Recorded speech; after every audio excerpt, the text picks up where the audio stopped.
Good Morning Business. Business Today. Il y avait une très grosse fête hier à la porte de Saint-Cloud avec vous, Loïc Voisin, président 17 Co-I comme hydrogène, puisque hier vous avez inauguré la plus grande station européenne de production et de distribution. Le mot production est important parce que oui, il y a de la distribution, mais ça existe déjà. Il y a déjà des stations à Paris, mais là, ça produit sur place. Exactement.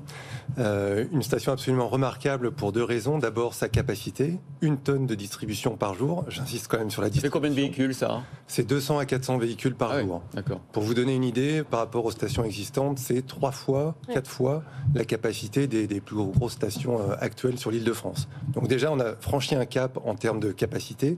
Et effectivement, pour la première fois, on produit l'hydrogène sur le site. Ça veut dire comment on fait pour produire de l'hydrogène dans la rue, comme ça, dans Paris? Alors, on n'est pas tout à fait dans la rue, on est sur une installation où on a installé un électrolyseur qui va produire de l'hydrogène à partir de l'eau, H2O. On va casser les molécules d'eau et proposer d'un côté récupérer le dihydrogène, c'est-à-dire H2, et de l'autre côté du dioxygène de l'O2. On peut dire qu'il est presque vert, parce qu'heureusement, en France, notre électricité, elle est nucléaire, quand même essentiellement, et donc, normalement, elle n'émet pas de CO2, on est d'accord? Alors, elle n'est pas complètement verte, elle est bas carbone en revanche, grâce effectivement au mix électrique français, tout à fait. 400 véhicules par jour, pour l'instant, ça concerne qui? Il y a les taxis qui sont équipés, certains dans Paris, vous avez des accords notamment avec les taxis. Est-ce que vous voyez une autre flotte, peut-être les utilitaires, les véhicules lourds, pas tous les particuliers, clairement?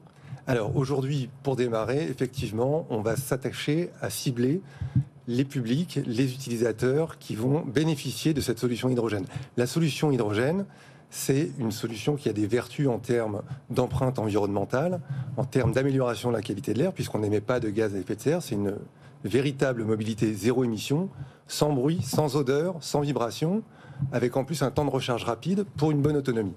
Donc on va en premier lieu viser les publics qui ont un usage intensif de leur véhicule, à commencer par les taxis, les chauffeurs de VTC et effectivement les chauffeurs de véhicules utilitaires légers. Il faut rappeler que, à la différence de l'électrique, recharger sa voiture en hydrogène, c'est quoi? C'est 1 minute? C'est un plein, quoi? 2-3 minutes? Tout à fait, c'est combien? C'est 3 minutes. 3-5 minutes. Bon. Mais en fait, vous êtes sur la même routine que pour un chargement de véhicule thermique.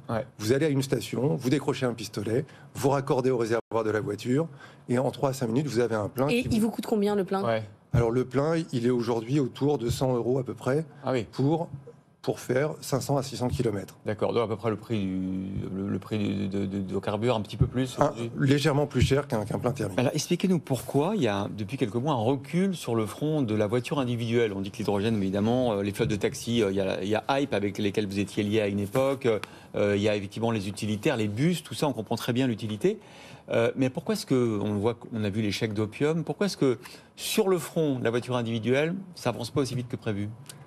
En fait, c'est un pas de temps un peu plus long en fait pour sortir des véhicules qui soient vraiment adaptés à cette nouvelle technologie, l'hydrogène. Donc il y a des constructeurs asiatiques qui ont pris de l'avance, très clairement.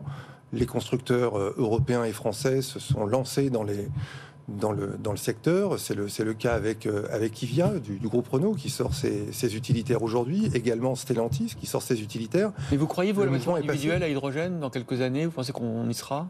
Je pense que tout à fait. C'est vraiment une solution qui intéressera. Et dans votre business model, par exemple, à 5 ans, à 10 ans, dans votre business model, il y a quelle part de véhicules particuliers? Alors, véhicules particuliers, peut-être 10 à 20%. Nous, on va vraiment s'attacher à la mobilité intensive.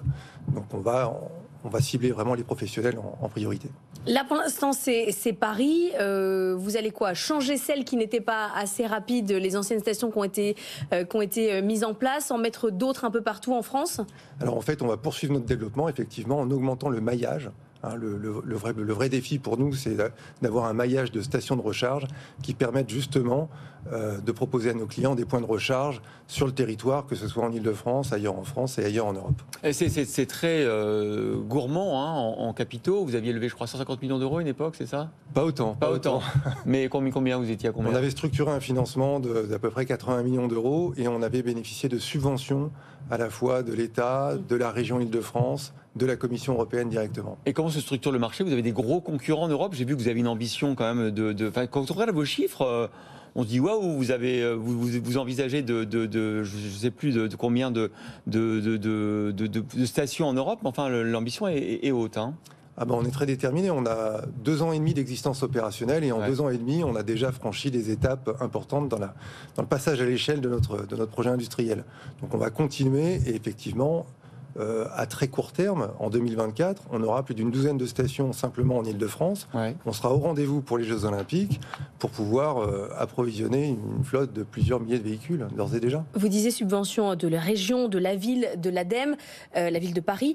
Sans ça, ça ne fonctionne pas. C'est-à-dire qu'aujourd'hui, clairement, les investissements privés, c'est pas suffisant. Là, on a besoin d'impulsion publique claire.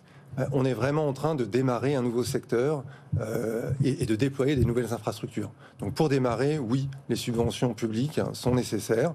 Ensuite, on est tout à fait convaincu que le passage à l'échelle va permettre de faire baisser les prix et de proposer des équations économiques. Mais ça veut dire qu'il faut aller faire le tour des villes, parce que là c'est avec Paris, mais c'est-à-dire pour vous implanter ailleurs, il faut à chaque fois convaincre le maire sur place? Alors en fait, oui, effectivement, c'est à chaque fois des écosystèmes locaux qu'on va développer. En revanche, les subventions les plus conséquentes viennent bien de l'Europe, de l'État via l'ADEME et des régions. Voilà, le pari de l'hydrogène, on comptera à la fin de cette guerre électrique batterie et électrique hydrogène, parce qu'il faut rappeler que ce sont aussi des véhicules électriques.